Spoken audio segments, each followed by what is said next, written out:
السلام علیکم ناظرین، آپ دیکھ رہے ہیں آہٹ نیوز چینل اور میں ہوں عرفان امتیاز۔ ناظرین اکرام، ایک زبردست خبر کے ساتھ حاضر ہوا ہوں۔ جو سائنس جو ہے وہ ترقی کرتی جا رہی ہے، نئے انکشافات اور نئے جو پروجیکٹس ہیں وہ سائنسدانوں کی جانب سے سامنے آتے ہیں، اور ایک ایسا ہی حیران کر دینے والا ابھی جو پروجیکٹ ہے، ایک ایسا سائنسدانوں نے ایک طریقہ جو ہے وہ دریافت کیا ہے کہ جس کے تحت آپ بغیر موبائل فون کے، بغیر کسی ٹیکنالوجی کے آپ جو ہے وہ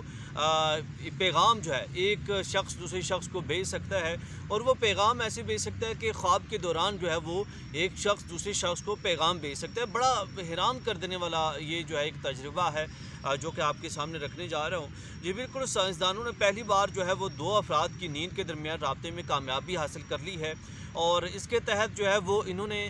سائنس فکشن کی جو ایک خیال تھا، ایک مووی بھی اس کے اوپر بنائی گئی تھی، اس خیال کو انہوں نے حقیقت میں بدل دیا ہے، اور اس کے تحت نیند کے دوران خوابوں کے ذریعے 2 افراد میں جو ہے وہ رابطہ کروایا جا سکتا ہے، یہ ماننا ہے سائنسدانوں کا، اور لیٹسٹ جو انہوں نے تجربہ کیا ہے اس کے تحت۔ اور یہ امریکی ایک کمپنی ہے ریم اسپیس کے نام سے، اور اس کمپنی نے یہ تجربہ کیا ہے اور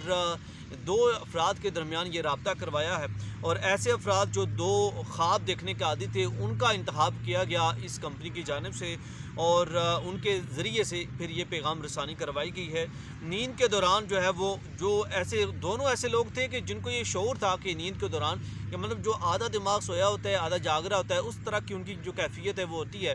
تو ان کے جو ہے وہ نیند کے دوران جو ان کو جو اتنا شعور ہوتا ہے، ان کو پتہ ہوتا ہے کہ وہ خواب دیکھ رہے ہیں، تو ان دونوں لوگوں کا جو انہوں نے انتخاب کیا ہے، اور 24 ستمبر کو انہوں نے یہ تجربہ کیا ہے، اور اس دوران انہوں نے دماغی سرگرمیوں جو دوران خواب جو دماغ کی سرگرمیاں چل رہی ہوتی ہیں ان کو، اور جو نیند کا جو ریئل ٹائم ہے اس کو انہوں نے مانیٹر کیا، اور اس چیز کو مانیٹر کرتے ہوئے انہوں نے جو خواب ہے اس کو اور ایک جو پیغام ہے اس کو جو ہے وہ ٹرانسفر کیا۔ خواب دیکھنے پر جو انہوں نے ایک جو خاص ورڈ جو ٹرانسفر کیا وہ ہے خواب، نام مطلب ڈریمز۔ تو خواب دیکھنے پر انہوں نے ایک لفظ کو جس کا ڈریم جو ہے وہ خواب جس کو آپ اردو میں کہیں، اس خواب کو انہوں نے ایک مائنڈ سے دوسرے مائنڈ میں ٹرانسفر کیا تھرو ٹیکنالوجی، اور انہوں نے کہا کہ جب یہ ٹرانسفر کیا جا رہا تھا تو جو پہلا بندہ تھا جس کے دماغ میں یہ بات ڈالی گئی، نام خواب ڈالا گیا یا نام ڈریم ڈالا گیا، تو اس نے اسی وقت جو ہے وہ اپنی زبان سے وہ لفظ ریپیٹ کیا، یعنی اس نے سوتے ہوئے ہی وہ لفظ جو ہے وہ دہرایا، اس نے کہا خواب۔ پھر اسی نے جب اس چیز کو اس میسیج کو ٹرانسفر کیا گیا دوسرے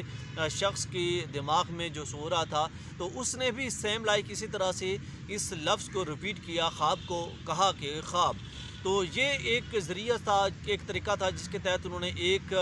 مائنڈ سے دوسرے مائنڈ میں اس میسیج کو ٹرانسفر کیا، اور اس کے بعد ان کا یہ ماننا ہے، سائنسدانوں کا یہ کہنا ہے کہ اس سے ٹیکنالوجی ہے وہ مزید بہتر ہوگی، اور جو دماغی امراض ہیں یا دماغی جو بھی مرض ہیں ان کا جو ہے علاج پاسبل ہو سکے گا، ممکن ہو سکے گا۔ امید کرتا ہوں آج کا یہ ولاگ آپ کے لیے کافی انفارمیٹیو رہا ہوگا۔ اس کے ساتھ اپنی میزبان عرفان امتیاز کو دیجیے اجازت۔ اللہ نگہبان۔